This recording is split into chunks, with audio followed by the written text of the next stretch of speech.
Title: Animal Farm. Author: George Orwell. Chapter 7. It was a bitter winter. The stormy weather was followed by sleet and snow, and then by a hard frost which did not break till well into February. The animals carried on as best they could with the rebuilding of the windmill, while knowing that the outside world was watching them and that the envious human beings would rejoice and triumph if the mill were not finished on time. Out of spite, the human beings pretended not to believe that it was Snowball who had destroyed the windmill. They said that it had fallen down because the walls were too thin. The animals knew that this was not the case. Still, it had been decided to build the walls 3 feet thick this time instead of 18 inches as before, which meant collecting much larger quantities of stone. For a long time the quarry was full of snowdrifts and nothing could be done. Some progress was made in the dry frosty weather that followed, but it was cruel work, and the animals could not feel so hopeful about it as they had felt before. They were always cold, and usually hungry as well. Only Boxer and Clover never lost heart. Squealer made excellent speeches on the joy of service and the dignity of labor, but the other animals found more inspiration in Boxer's strength and his never-failing cry of "I will work harder." In January food fell short. The corn ration was drastically reduced, and it was announced that an extra potato ration would be issued to make up for it. Then it was discovered that the greater part of the potato crop had been frosted in the clamps, which had not been covered thickly enough. The potatoes had become soft and discolored, and only a few were edible. For days at a time the animals had nothing to eat but chaff and mangles. Starvation seemed to stare them in the face. It was vitally necessary to conceal this fact from the outside world. Emboldened by the collapse of the windmill, the human beings were inventing fresh lies about Animal Farm. Once again it was being put about that all the animals were dying of famine and disease, and that they were continually fighting among themselves and had resorted to cannibalism and infanticide. Napoleon was well aware of the bad results that might follow if the real facts of the food situation were known, and he decided to make use of Mr. Whymper to spread a contrary impression. Hitherto the animals had had little or no contact with Whymper on his weekly visits. Now, however, a few selected animals, mostly sheep, were instructed to remark casually in his hearing that rations had been increased. In addition, Napoleon ordered the almost empty bins in the store shed to be filled nearly to the brim with sand, which was then covered up with what remained of the grain and meal. On some suitable pretext Whymper was led through the store shed and allowed to catch a glimpse of the bins. He was deceived, and continued to report to the outside world that there was no food shortage on Animal Farm. Nevertheless, towards the end of January it became obvious that it would be necessary to procure some more grain from somewhere. In these days Napoleon rarely appeared in public, but spent all his time in the farmhouse, which was guarded at each door by fierce-looking dogs.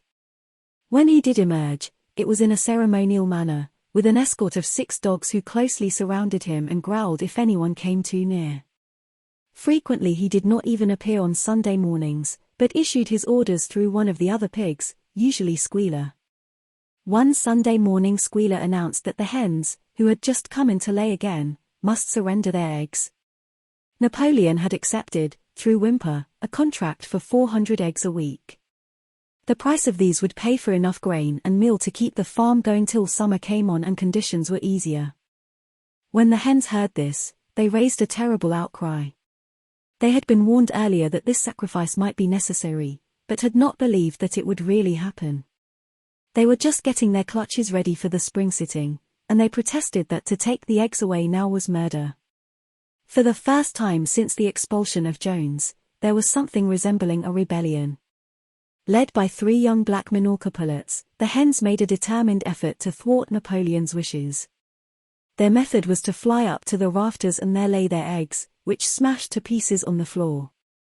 Napoleon acted swiftly and ruthlessly. He ordered the hens' rations to be stopped, and decreed that any animal giving so much as a grain of corn to a hen should be punished by death. The dogs saw to it that these orders were carried out. For 5 days the hens held out, then they capitulated and went back to their nesting boxes. 9 hens had died in the meantime. Their bodies were buried in the orchard, and it was given out that they had died of coccidiosis. Whymper heard nothing of this affair, and the eggs were duly delivered, a grocer's van driving up to the farm once a week to take them away. All this while no more had been seen of Snowball. He was rumored to be hiding on one of the neighboring farms, either Foxwood or Pinchfield. Napoleon was by this time on slightly better terms with the other farmers than before.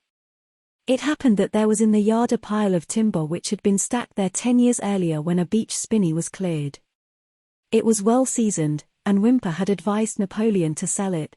Both Mr. Pilkington and Mr. Frederick were anxious to buy it. Napoleon was hesitating between the two, unable to make up his mind. It was noticed that whenever he seemed on the point of coming to an agreement with Frederick, Snowball was declared to be in hiding at Foxwood, while, when he inclined toward Pilkington, Snowball was said to be at Pinchfield. Suddenly, early in the spring, an alarming thing was discovered. Snowball was secretly frequenting the farm by night. The animals were so disturbed that they could hardly sleep in their stalls. Every night, it was said, he came creeping in under cover of darkness and performed all kinds of mischief. He stole the corn, he upset the milk pails, he broke the eggs, he trampled the seed beds, he gnawed the bark off the fruit trees. Whenever anything went wrong it became usual to attribute it to Snowball. If a window was broken or a drain was blocked up, someone was certain to say that Snowball had come in the night and done it, and when the key of the store shed was lost, the whole farm was convinced that Snowball had thrown it down the well. Curiously enough, they went on believing this even after the mislaid key was found under a sack of meal. The cows declared unanimously that Snowball crept into their stalls and milked them in their sleep. The rats, which had been troublesome that winter, were also said to be in league with Snowball. Napoleon decreed that there should be a full investigation into Snowball's activities. With his dogs in attendance he set out and made a careful tour of inspection of the farm buildings, the other animals following at a respectful distance. At every few steps Napoleon stopped and snuffed the ground for traces of Snowball's footsteps, which, he said, he could detect by the smell. He snuffed in every corner, in the barn, in the cowshed, in the henhouses, in the vegetable garden, and found traces of Snowball almost everywhere. He would put his snout to the ground, give several deep sniffs, and exclaim in a terrible voice, "Snowball! He has been here! I can smell him distinctly," and at the word Snowball all the dogs let out blood-curdling growls and showed their side teeth. The animals were thoroughly frightened. It seemed to them as though Snowball was some kind of invisible influence, pervading the air about them and menacing them with all kinds of dangers. In the evening Squealer called them together, and with an alarmed expression on his face told them that he had some serious news to report. "Comrades," cried Squealer, making little nervous skips, "a most terrible thing has been discovered. Snowball has sold himself to Frederick of Pinchfield Farm, who is even now plotting to attack us and take our farm away from us. Snowball is to act as his guide when the attack begins. But there is worse than that. We had thought that Snowball's rebellion was caused simply by his vanity and ambition. But we were wrong, comrades. Do you know what the real reason was? Snowball was in league with Jones from the very start. He was Jones's secret agent all the time.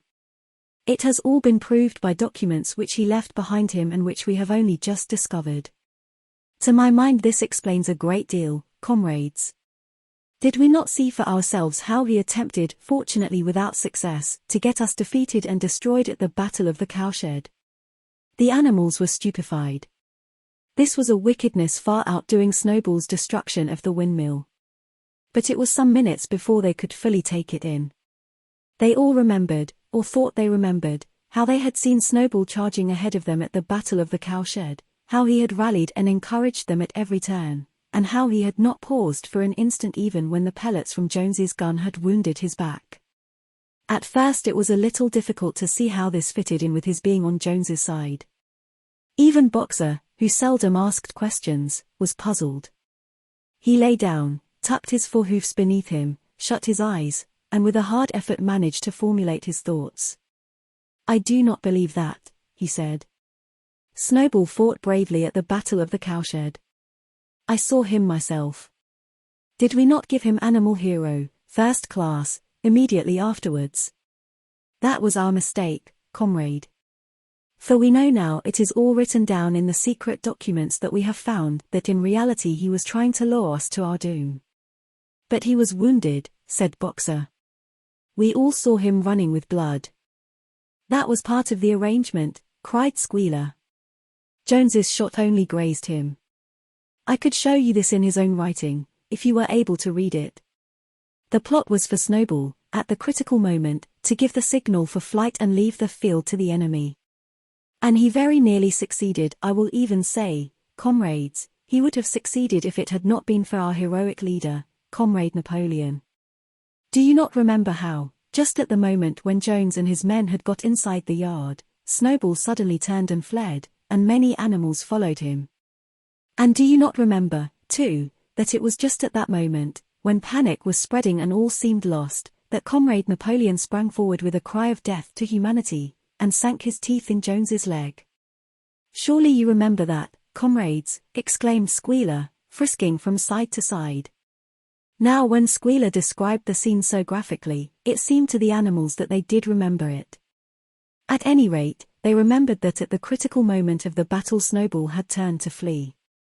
But Boxer was still a little uneasy. I do not believe that Snowball was a traitor at the beginning, he said finally. What he has done since is different. But I believe that at the Battle of the Cowshed he was a good comrade. Our leader, Comrade Napoleon, announced Squealer, speaking very slowly and firmly, has stated categorically, comrade, that Snowball was Jones's agent from the very beginning, yes, and from long before the rebellion was ever thought of. Ah, that is different, said Boxer. If Comrade Napoleon says it, it must be right. That is the true spirit, comrade, cried Squealer, but it was noticed he cast a very ugly look at Boxer with his little twinkling eyes. He turned to go, then paused, and added impressively, I warn every animal on this farm to keep his eyes very wide open. For we have reason to think that some of Snowball's secret agents are lurking among us at this moment. 4 days later, in the late afternoon, Napoleon ordered all the animals to assemble in the yard. When they were all gathered together, Napoleon emerged from the farmhouse, wearing both his medals, for he had recently awarded himself Animal Hero, First Class, and Animal Hero, Second Class, with his 9 huge dogs frisking round him and uttering growls that sent shivers down all the animals' spines. They all cowered silently in their places, seeming to know in advance that some terrible thing was about to happen. Napoleon stood sternly surveying his audience, then he uttered a high-pitched whimper. Immediately the dogs bounded forward, seized 4 of the pigs by the ear and dragged them, squealing with pain and terror, to Napoleon's feet. The pigs' ears were bleeding, the dogs had tasted blood, and for a few moments they appeared to go quite mad. To the amazement of everybody, 3 of them flung themselves upon Boxer. Boxer saw them coming and put out his great hoof, caught a dog in mid-air, and pinned him to the ground. The dog shrieked for mercy and the other 2 fled with their tails between their legs. Boxer looked at Napoleon to know whether he should crush the dog to death or let it go. Napoleon appeared to change countenance, and sharply ordered Boxer to let the dog go, whereat Boxer lifted his hoof, and the dog slunk away, bruised and howling. Presently the tumult died down. The 4 pigs waited, trembling, with guilt written on every line of their countenances. Napoleon now called upon them to confess their crimes. They were the same 4 pigs as had protested when Napoleon abolished the Sunday meetings. Without any further prompting they confessed that they had been secretly in touch with Snowball ever since his expulsion, that they had collaborated with him in destroying the windmill, and that they had entered into an agreement with him to hand over Animal Farm to Mr. Frederick. They added that Snowball had privately admitted to them that he had been Jones's secret agent for years past. When they had finished their confession, the dogs promptly tore their throats out, and in a terrible voice Napoleon demanded whether any other animal had anything to confess. The 3 hens who had been the ringleaders in the attempted rebellion over the eggs now came forward and stated that Snowball had appeared to them in a dream and incited them to disobey Napoleon's orders. They, too, were slaughtered. Then a goose came forward and confessed to having secreted 6 ears of corn during the last year's harvest and eaten them in the night. Then a sheep confessed to having urinated in the drinking pool, urged to do this, so she said, by Snowball and 2 other sheep confessed to having murdered an old ram, an especially devoted follower of Napoleon, by chasing him round and round a bonfire when he was suffering from a cough. They were all slain on the spot. And so the tale of confessions and executions went on, until there was a pile of corpses lying before Napoleon's feet and the air was heavy with the smell of blood, which had been unknown there since the expulsion of Jones. When it was all over, the remaining animals, except for the pigs and dogs, crept away in a body. They were shaken and miserable. They did not know which was more shocking, the treachery of the animals who had leagued themselves with Snowball, or the cruel retribution they had just witnessed. In the old days there had often been scenes of bloodshed equally terrible, but it seemed to all of them that it was far worse now that it was happening among themselves. Since Jones had left the farm, until today, no animal had killed another animal. Not even a rat had been killed. They had made their way onto the little knoll where the half-finished windmill stood, and with one accord they all lay down as though huddling together for warmth. Clover, Muriel, Benjamin, the cows, the sheep, and a whole flock of geese and hens, everyone, indeed, except the cat, who had suddenly disappeared just before Napoleon ordered the animals to assemble. For some time nobody spoke. Only Boxer remained on his feet. He fidgeted to and fro, swishing his long black tail against his sides and occasionally uttering a little whinny of surprise. Finally he said, "I do not understand it. I would not have believed that such things could happen on our farm. It must be due to some fault in ourselves. The solution, as I see it, is to work harder. From now onwards I shall get up a full hour earlier in the mornings." And he moved off at his lumbering trot and made for the quarry. Having got there, he collected 2 successive loads of stone and dragged them down to the windmill before retiring for the night. The animals huddled about Clover, not speaking. The knoll where they were lying gave them a wide prospect across the countryside. Most of Animal Farm was within their view, the long pasture stretching down to the main road, the hayfield, the spinney, the drinking pool, the ploughed fields where the young wheat was thick and green, and the red roofs of the farm buildings with the smoke curling from the chimneys. It was a clear spring evening. The grass and the bursting hedges were gilded by the level rays of the sun. Never had the farm, and with a kind of surprise they remembered that it was their own farm, every inch of it their own property, appeared to the animals so desirable a place. As Clover looked down the hillside her eyes filled with tears. If she could have spoken her thoughts, it would have been to say that this was not what they had aimed at when they had set themselves years ago to work for the overthrow of the human race. These scenes of terror and slaughter were not what they had looked forward to on that night when old Major first stirred them to rebellion. If she herself had had any picture of the future, it had been of a society of animals set free from hunger and the whip, all equal, each working according to his capacity, the strong protecting the weak, as she had protected the lost brood of ducklings with her foreleg on the night of Major's speech. Instead, she did not know why they had come to a time when no one dared speak his mind, when fierce, growling dogs roamed everywhere, and when you had to watch your comrades torn to pieces after confessing to shocking crimes. There was no thought of rebellion or disobedience in her mind. She knew that, even as things were, they were far better off than they had been in the days of Jones, and that before all else it was needful to prevent the return of the human beings. Whatever happened she would remain faithful, work hard, carry out the orders that were given to her, and accept the leadership of Napoleon. But still, it was not for this that she and all the other animals had hoped and toiled.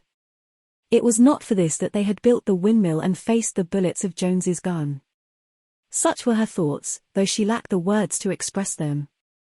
At last, feeling this to be in some way a substitute for the words she was unable to find, she began to sing Beasts of England. The other animals sitting round her took it up, and they sang it 3 times over very tunefully, but slowly and mournfully, in a way they had never sung it before. They had just finished singing it for the 3rd time when Squealer, attended by 2 dogs, approached them with the air of having something important to say. He announced that, by a special decree of Comrade Napoleon, Beasts of England had been abolished. From now onwards it was forbidden to sing it. The animals were taken aback. "Why?" cried Muriel. "It's no longer needed, comrade," said Squealer stiffly. Beasts of England was the song of the rebellion. But the rebellion is now completed.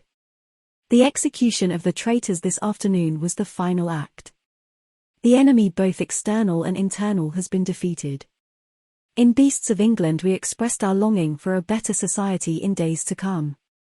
But that society has now been established. Clearly this song has no longer any purpose. Frightened though they were, some of the animals might possibly have protested, but at this moment the sheep set up their usual bleating of 4 legs good, 2 legs bad, which went on for several minutes and put an end to the discussion. So Beasts of England was heard no more. In its place Minimus, the poet, had composed another song which began, Animal Farm, Animal Farm. Never through me shalt thou come to harm. And this was sung every Sunday morning after the hoisting of the flag. But somehow neither the words nor the tune ever seemed to the animals to come up to Beasts of England.